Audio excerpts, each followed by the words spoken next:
Hello guys. आज हम फिर से यूपी पुलिस वाली जीके को कंटिन्यू कर रहे हैं। हम ऑलरेडी 5 सीरीज कर चुके हैं। अभी हम 6 वाली आज स्टार्ट कर रहे हैं। ठीक है, तो क्वेश्चन नंबर है हमारे पास 51।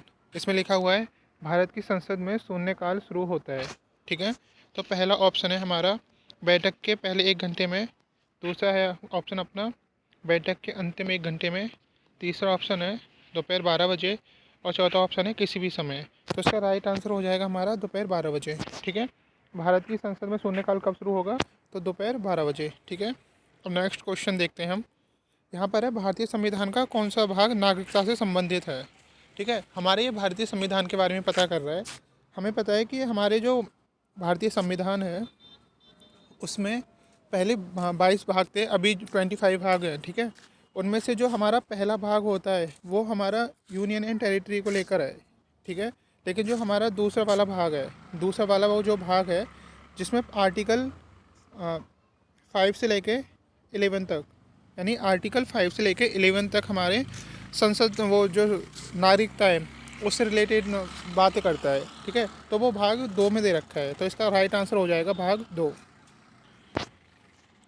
अगला क्वेश्चन है हमारा भारत में राजनीतिक दलों की मान्यता दी जाती है, यानी कि जो भारत में हमारी जितनी पॉलिटिकल पार्टी हैं या छोटे छोटे दल हैं उनको मान्यता कौन देता है? तो पहला ऑप्शन है हमारा केंद्र सरकार द्वारा।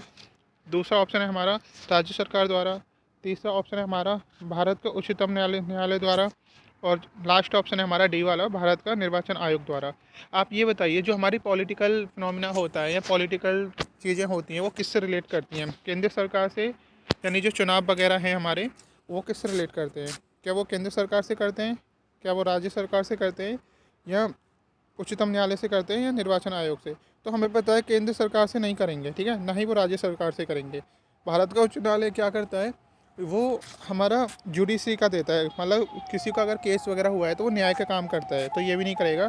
निर्वाचन था यानी इलेक्शन, जो भी राजनीतिक दल हैं वो कंडक्ट कराता है, तो इसलिए जो पॉलिटिकल पार्टी है उनको मान्यता कौन देगा? तो जो लास्ट ऑप्शन है हमारा वही हमारा वो हो जाएगा, राइट आंसर हो जाएगा। अब हम बात करते हैं अगले क्वेश्चन की। ठीक है, इसमें दे रखा है लोकसभा का प्रोटेम अध्यक्ष नियुक्त किया जाता है। ठीक है, तो इसमें पहला ऑप्शन है हमारा भारत के राष्ट्रपति द्वारा, भारत के राष्ट्रपति द्वारा, और तीसरा ऑप्शन है हमारे भारत के प्रधानमंत्री द्वारा। चौथा ऑप्शन है हमारा भारत के मुख्य न्यायाधीश द्वारा। तो इसका कौन सा ऑप्शन होगा? तो इसका ऑप्शन हो जाएगा हमारा भारत के राष्ट्रपति द्वारा। ठीक है, अगला क्वेश्चन है हमारा राष्ट्रीय मानवाधिकार आयोग के अध्यक्ष की अनुपस्थिति में उसके कार्यों का निर्वहन कौन करता है? ठीक है, तो यानी जो हमारा नेशनल ह्यूमन कमीशन है, ठीक है, ह्यूमन कमीशन राइट कमीशन जो है उसके बारे में अगर जो हमारे हेड ऊपर वहाँ पर प्रेजेंट नहीं है तो उनका काम कौन करेगा? तो यहाँ पर ऑप्शन है हमारा उपाध्यक्ष। दूसरा ऑप्शन है हमारा महासचिव। तीसरा ऑप्शन है हमारा सदस्य, जैसे राष्ट्रपति इस निमित्त प्राधिकृत करें। लास्ट ऑप्शन है हमारा उपयोग में से कोई नहीं। तो इसका राइट आंसर हो जाएगा सी, सदस्य, जिसे राष्ट्रपति द्वारा निमित्त या प्राधिकृत करें। ठीक है, अगला देखते हैं हमारा क्वेश्चन। अगला क्वेश्चन है हमारा तीस्ता नदी परियोजना किन दो देशों के बीच विवादित है? यानी जो हमारी तीस्ता नदी परियोजना है उसमें कौन से दो ऐसे देश आ रहे हैं जो वहाँ पर विवाद खड़े कर रहे हैं या उनके बीच विवाद चल रहा है? तो हमारे पास पहला ऑप्शन है भारत तथा श्रीलंका।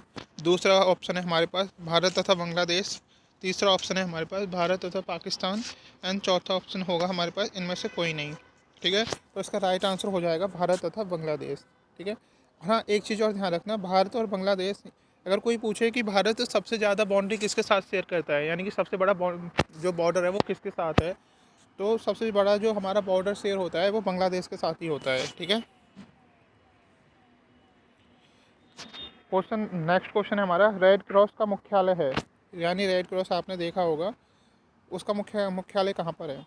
तो ऑप्शन ए है हमारे पास लंदन, ऑप्शन बी है हमारे पास पेरिस, ऑप्शन सी है हमारा जेनेवा, ऑप्शन डी है हमारा हैग। तो इसका राइट आंसर हो जाएगा हमारे पास जेनेवा। ठीक है, जेनेवा हमारा स्विट्जरलैंड में है, वहाँ पर इसका मुख्यालय प्रेजेंट है।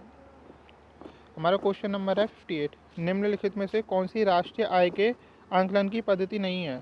ठीक है, तो ऑप्शन ए है हमारा व्यय पद्धति, ऑप्शन बी है हमारा क्रय पद्धति, ऑप्शन सी है हमारी मातृका प्रणाली, और तो डी है हमारी आय पद्धति। तो राइट आंसर आंसर हो जाएगा इसका मातृका प्रणाली। ठीक है। हमारा क्वेश्चन नंबर है 59।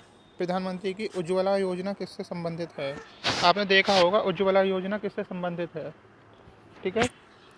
आपने गैस वगैरह पे भी लिखा हुआ देखा होगा, तो आप समझ गए होंगे किससे है। तो इसका आंसर आप मुझे को कमेंट में बताना इसका कौन सा है। तो वो गैस से रिलेट करता है। ठीक है। तो चलो मैं दिखाई देता हूँ आपको। ठीक है, थैंक यू।